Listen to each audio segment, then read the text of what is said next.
I'm just going to add a quick supplemental piece to our content lecture for Monday. And if you did miss that content lecture, I'm talking to my face-to-face students here because I'm recording this for both my online students and face-to-face. You will, if you start missing lectures and you're in my face-to-face class, you're going to want to go through these nearing the end of the term, because I will ask you stuff on that final test that comes out of these lectures and from the videos that we include in the lectures. So we had a really good lecture on Monday that broke down how commission works and how you earn money and where a bunch of it goes after you get your commission, because there's tons of money you're spending on advertising. We really didn't get into budgeting until Monday. So it was a really good day to understand how you make money.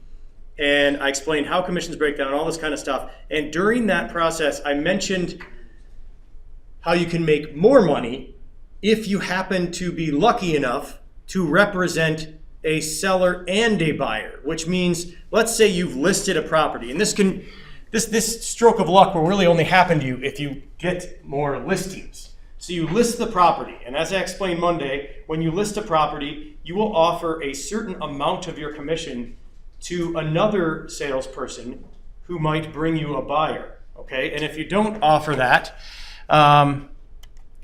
you're not going to get any other realtors bringing you buyers, which is a negative thing. So right here, I have an article up from the Real Estate Council of Ontario. This is one of those websites where you're going to often refer to if you're not sure about rules and stuff like that.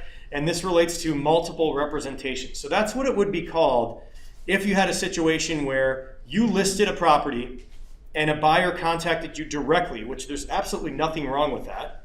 And then you were able to work both sides of the deal, as we call them. So both ends. A lot of realtors still call them ends. So both ends, the buyer and the seller. Okay, in this case, as I explained on Monday, you may have situations where you've been negotiated down on your commission so that a lot of the older school salespeople, they just charge the same thing no matter what.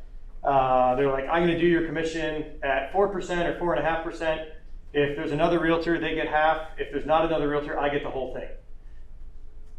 In the more modern day of negotiating, like most clients are not okay with that. If you sell it yourself, they feel that you getting double the money is not necessarily fair, but you can still get more. So what I usually do is I have my double-ended commission, I'm doing the finger quotes here, in between those two. So I do a lot of commissions that are 4%, and if I double-end it, I get 2.75 or 3.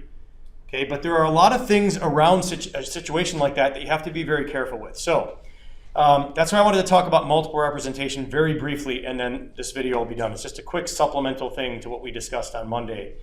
Multiple representation can come in two different forms, generally speaking. You can be representing, as the salesperson, both the seller and the buyer, okay? And in this case, what's going to happen is you're already in a contract with the seller to do the best job you can to get them the most amount of money you can, and then you're going to enter into a buyer agreement with the buyer to get the best deal you can for them. So some people on the outsides of this industry see this as automatically being a conflict of interest, and there has been some talk, especially in markets like Toronto, where it was found that certain realtors, when everything was going for crazy prices for multiple offers, like 20, 30, 40, 100 offers, like there was just crazy stories I was hearing from Toronto. They were talking about possibly instituting rules that there couldn't be multiple representation because it was creating an unfair advantage for the buyers that went directly to the realtor. But the problem is any buyer can choose to do that, and that's capitalism. That's a free market society. There are advantages to that in some cases. So now all realtors have to disclose it if the commission is lower in multiple representation situations, and they aren't necessarily required to go into a buyer agreement with that buyer. So as soon as I start to feel in one of these situations that the buyer might be demanding a little too much of me, and I work for my seller first, I offer them customer service instead of entering into a buyer agreement. So this means that I don't owe them full fiduciary responsibility. I don't have to tell them every single thing if it might negatively affect you have to tell them bad stuff about the house if there's like material defects and stuff. That's the law. But I don't have to give them the amount of information I might give them if I was in a contract with them. Now, having said all of that, you still can't tell anybody what another offer is at, what the price is at, all that kind of stuff if there's multiple offers. You can't even talk about it. You'll lose your license in a second. But multiple representation is a tricky area to be in because as soon as you get multiple offers, when you have multiple representation, the other realtors that are bringing you offers are going to start asking all these questions, what's going on with your offer, and you have to kind of seal it up ahead of time and give it to a third party to make sure nobody's seen it. Otherwise, there could be an unfair advantage. But I just wanted to explain what that actually was, okay? And you're only technically in multiple representation if you are representing the buyer and the seller in the contract. Now notice here, Rico is very specific about this. It refers to this as the brokerage representing these people. Let me go back up to that spot right here. Okay, the brokerage is representing.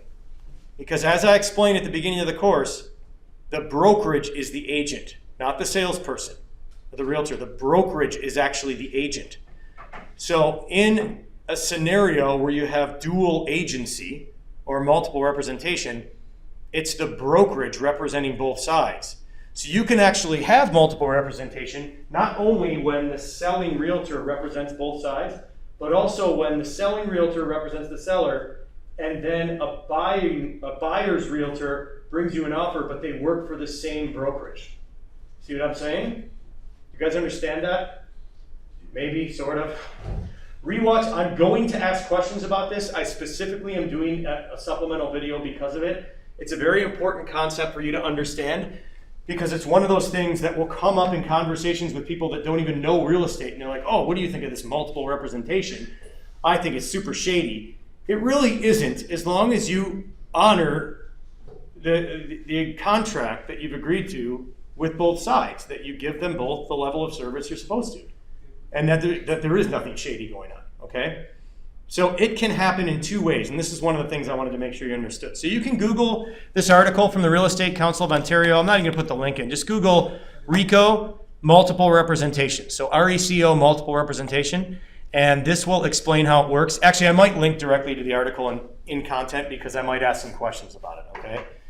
It's one of those cursory concepts that you will definitely be taught if you go to get your license, and I like to kind of save a lot of that sort of boring administrative type of stuff for the people that go and get their license, because there's 6 books full of stuff. It's nuts.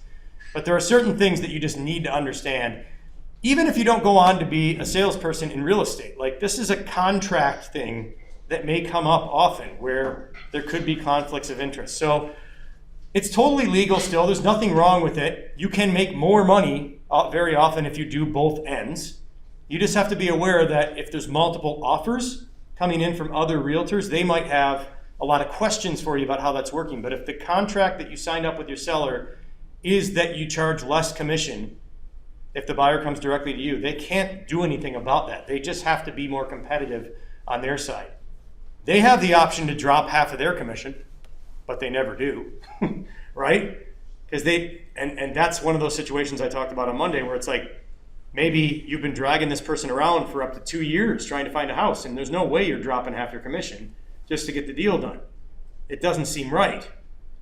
But maybe you should, just to get rid of them. That came out wrong, just to have some closure with those particular clients. Okay, so that's what multiple representation is.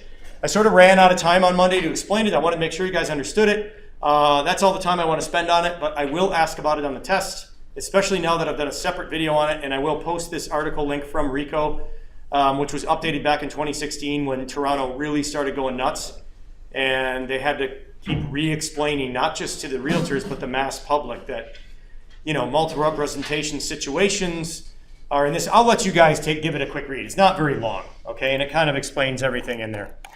Okay, so that's it. I'll see you in the next one.